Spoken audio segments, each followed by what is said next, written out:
So you're recording now? Yes, Can you see it okay?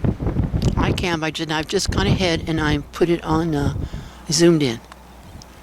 Now when you look at it carefully, it doesn't look healthy. Part of it is because it's coming out of dormancy. Yes. But even if that is the case, it still doesn't look right. It looks unhealthy. If you look at the rest of the plant, you see these dead parts down here. See, this plant is struggling. And this is just a sign of it struggling, just like the dead part of it is. And if you look at it around this whole area, if you can pan and see, way up there, this is almost all this Laria. Nothing else growing except the other main player here is a sagebrush.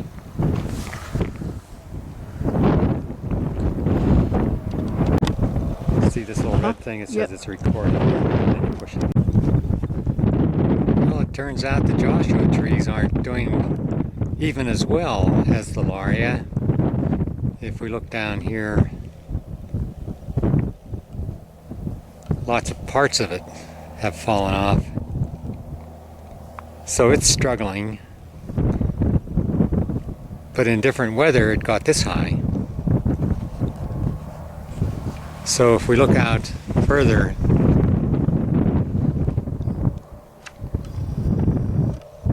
there's other Joshua trees around.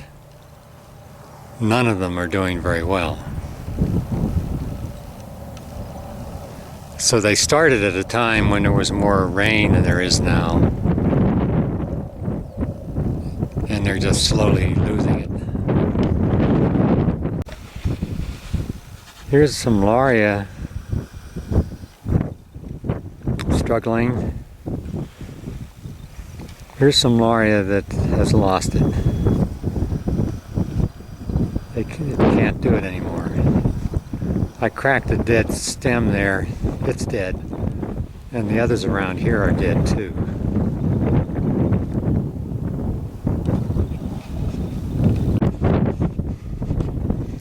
Here's a Joshua tree. Not in the greatest of health, but still making it. The curious thing, if we look out at the mountains, I never understood why the Laria doesn't grow there. The Laria grows all in sort of off the mountain, but not on the mountain. Maybe the water washes off the mountain or something, the soil's different. But in this area, you can see that the Laria is only growing where it's level compared to the mountain. And we can see all those other Joshua trees out there aren't doing very well either. It's a sign that the weather's changing. You know, it's getting hotter and drier. Especially these little Laria, like this one. Where times are better, Laria is 6 or 8, 10 feet high sometimes. Here they're only about 3 or 4 feet high. Here's a dead Joshua tree. Not very far from the one that seems to be doing okay.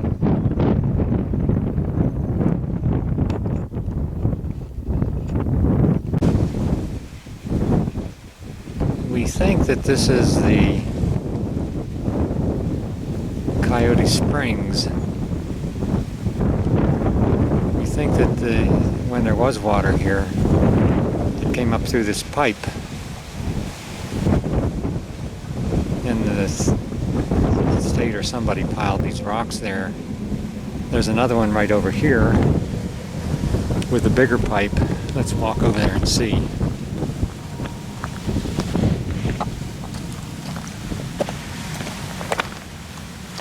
Yeah, it's similar. So the water probably came out that pipe and then into this pool that's here and out over here. This looks like concrete that is here still. And this was the spillway. This area right here. And so it spilled over here down into here.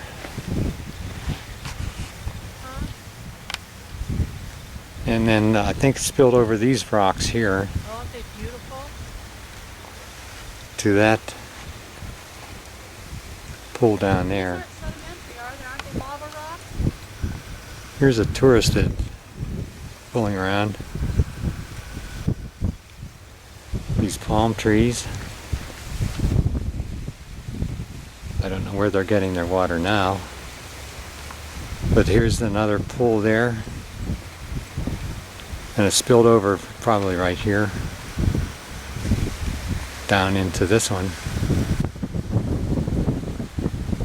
So at one time there's water in all these places. There's pipes out here. Must have been wells there. It must have been artesian pressure pushing the water up here without pumps and stuff at some time.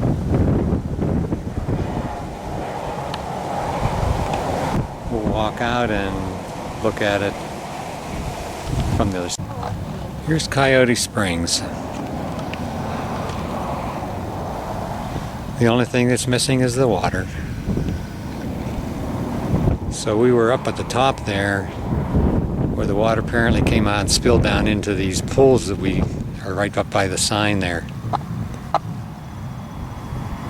These palm trees look like they're working to stay alive. So we've come from Tucson to Coyote Springs. The only place we've seen water so far is in the Colorado River at Hoover Dam.